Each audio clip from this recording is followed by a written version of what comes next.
tayo po ay magdidilig.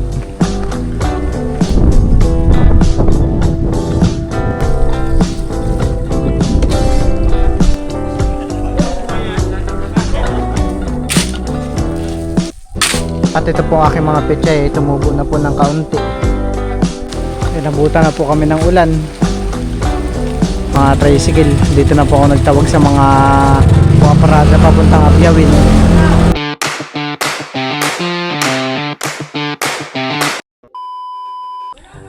Ayan guys, at kami po nandito po ulit sa aming taniman. Taniman po namin ni Milot. Lalagyan po namin ng mga saging sa mga gilid-gilid ng aming mga tanim. Kahapon pa po sana namin lalagyan ng mga saging ito ay kaso kami po ginabi na. Kaya ngayon po namin pagpapatuloy ulit.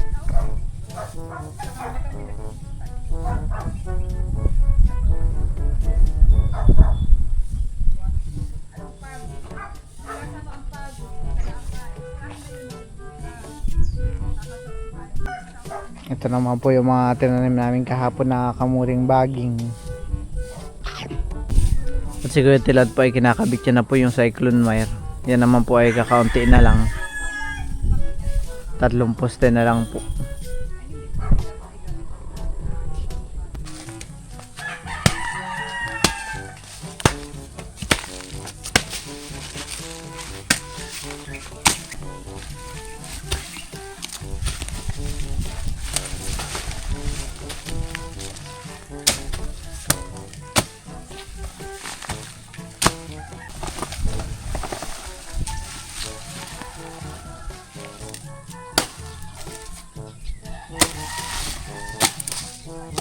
Parang malaki pa ngayon eh, hatiin mo pa.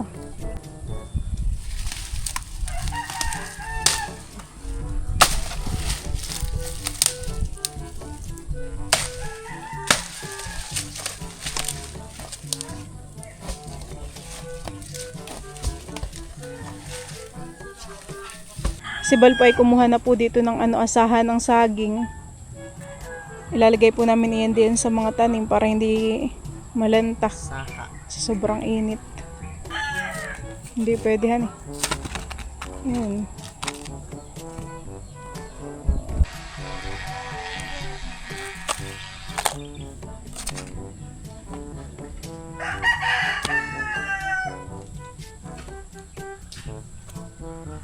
Hindi matutumba. Basta't maayos ang pagtatuyo mo.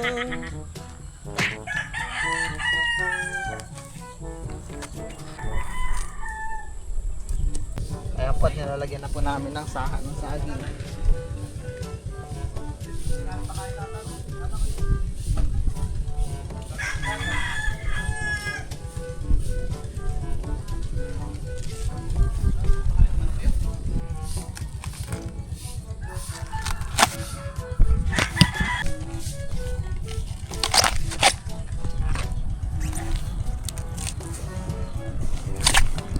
Okay na kaya ito?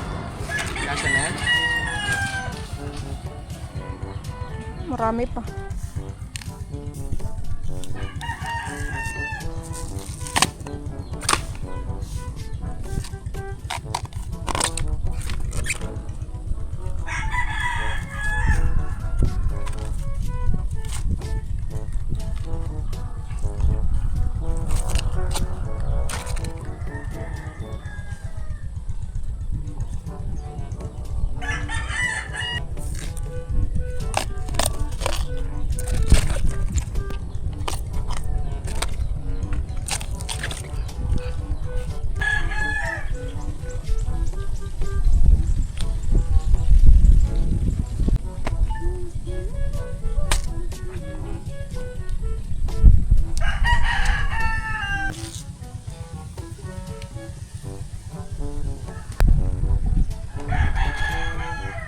Ayan guys, at ako po ay magdidilig na.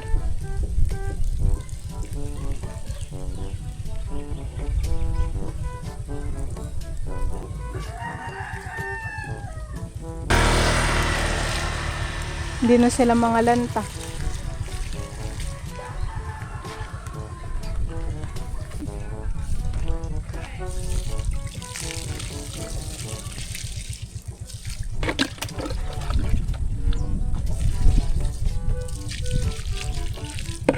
Hindi na didilig yung loob.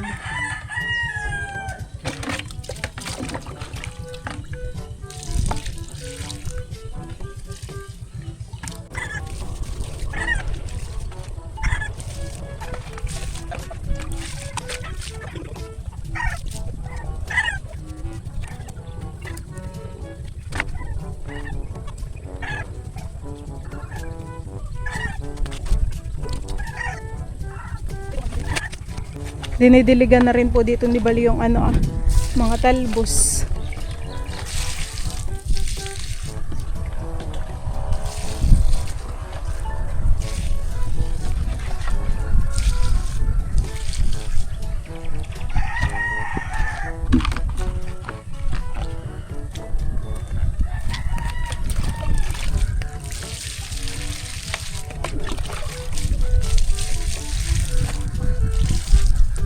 Sa pantalong may labs, parang hindi ko pa nadilig yung iba dito. Nasa gitna. Eh, oo, yun.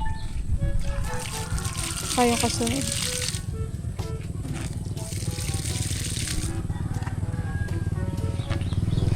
Di daw ba galaw ba chinso mo?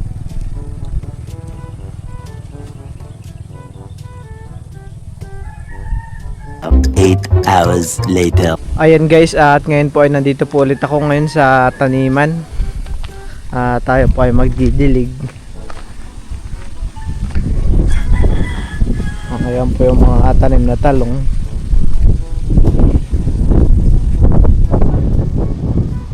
Yung kalalagay lang po kahapon ay parang nalanta po ng kaunti. Gawa po ng matindi po ang init kanina. Pero po yung mga iba ay hindi po nalanta.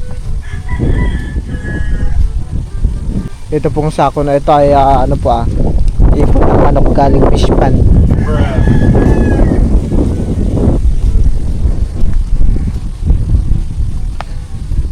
Ako po muna ay mag-iigib. Dito na lang po kami nakikiigib kila Tia Lia sa kapitbahay po.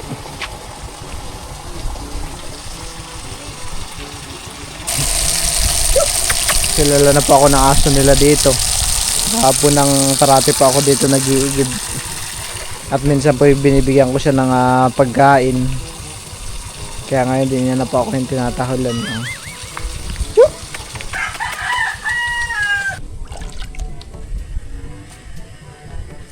Kanina naman po mga 11 AM at mga bandang 3 PM po ay umulan. Kaso po yung saglit lang.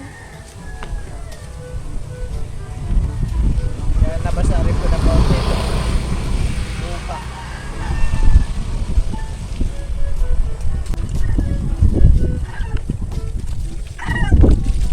Mas maganda po sana na dinitipid yung tubig dito. Marami po tubig.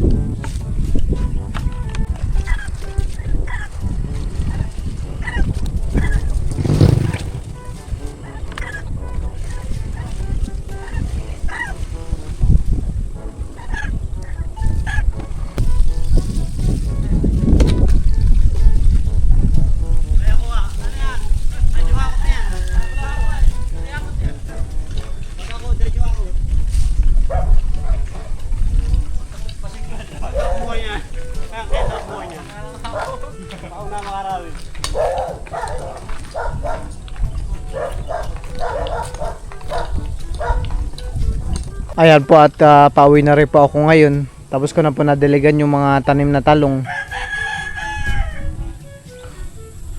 Parang uulan na naman po. Yung ulap po ngayon ay maitim. Nangitim po. Ayan po si Dudutski. Sakto lumabas. Tomorrow.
Ayan po, at ako po ay maghahalo na po ng pang buhos dun sa poste.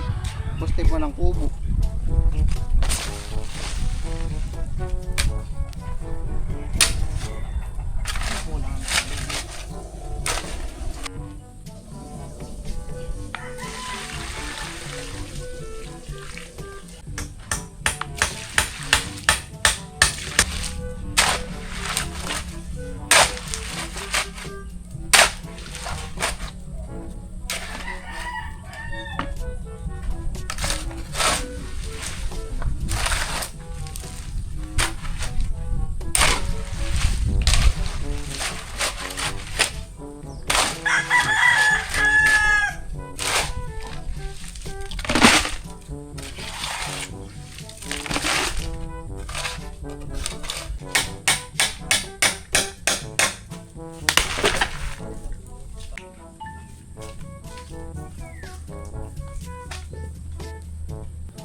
Si Bal po dito ay naghalo po ng panibagong semento at graba.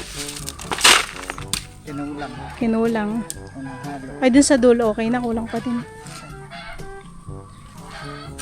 Okay na yun. Yan na lang tsaka sa gitna.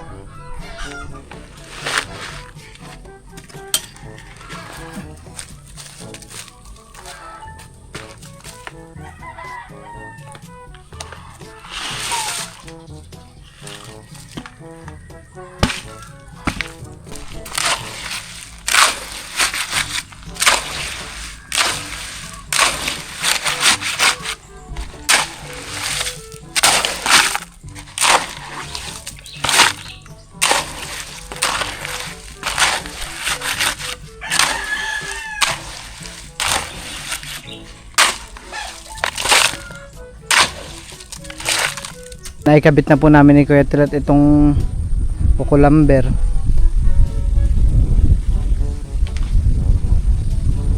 Pang ano to ng poste para di po mauga.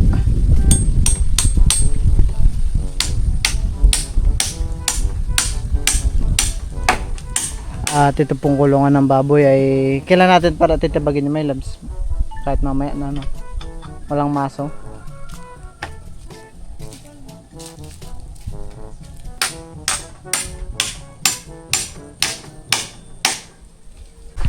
Si Milot po pala ay bumili ng merienda. Ano palang nabili mo merienda?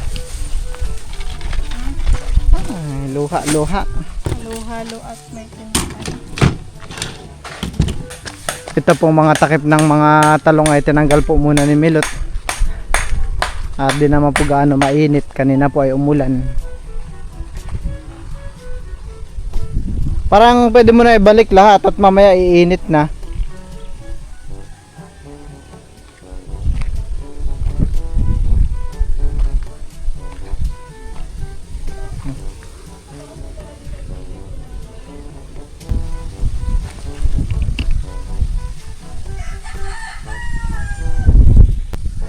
At ito po aking mga pechay, tumubo na po ng kaunti.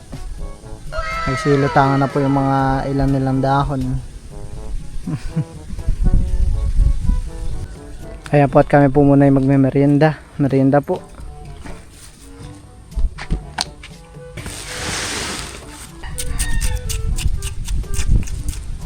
Saka pala nakabili nitong halo-halo. Basta pinilihan natin sa baba. Sa baba. Parang masarapan eh. Maraming sahog.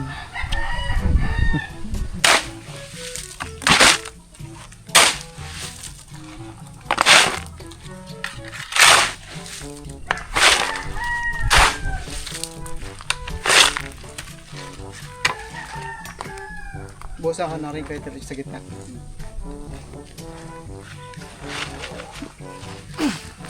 Kakabit na po namin yung isa pang kukulamber.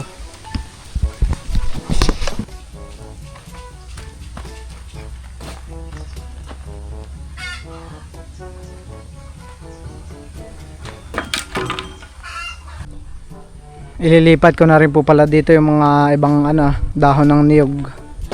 Ililipat ko po doon para malinis po dito. At masunog na po mamayang hapon.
Malputo naman daw ako 10 ganito kaba. 10?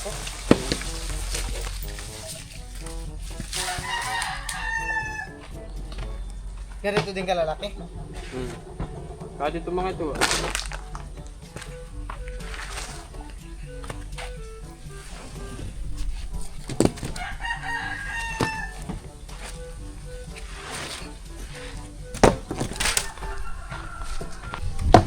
Saan yung kaidalat ito? Kinakahaba.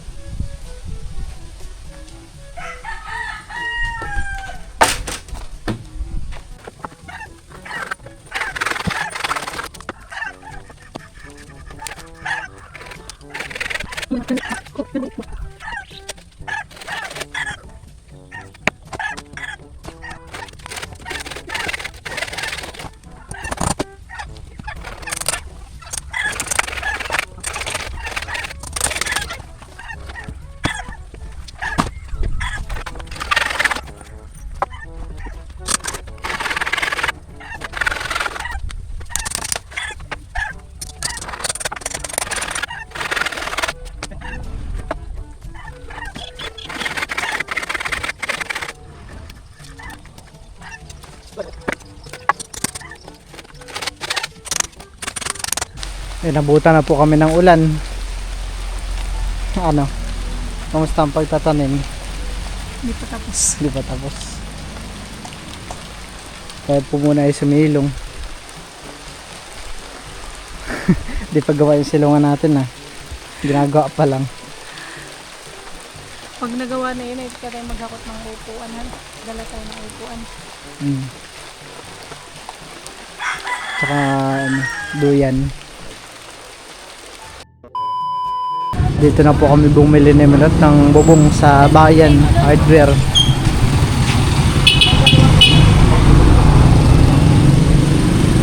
Ayan po At yung bubong daw po pala ay nagdi-deliver sila.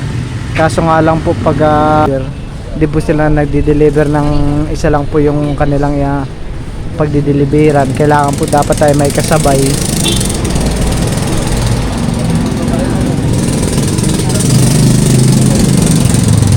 Kaya di po namin alam ni Milot kung isasakay na lang namin sa tricycle. 9 pieces tsaka 8 pieces.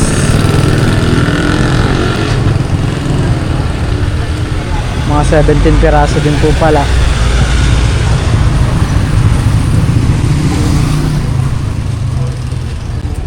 Dami pong bumibili. Meron pong bumili dito ng tangke tsaka motor, pantubig. Ayan po, at ako po ay nagtawag na lang po ng tricycle. Dito na po ako nagtawag sa mga parada papuntang Abyawin para ma-deliver na po kaagad dun yung bubong na binili ni Milot.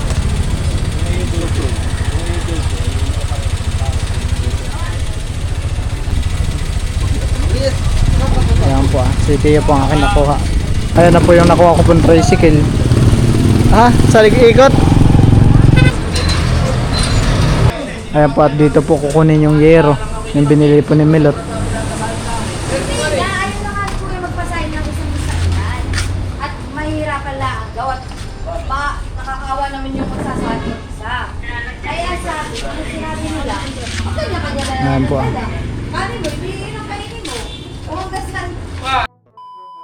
Malapit na pong makalahatian itong kubo na binububungan. Gusto mo mangga? Ha? Gusto mo mangga? Mangga? Saan? Okay. Huwag na. Saging, gusto mo?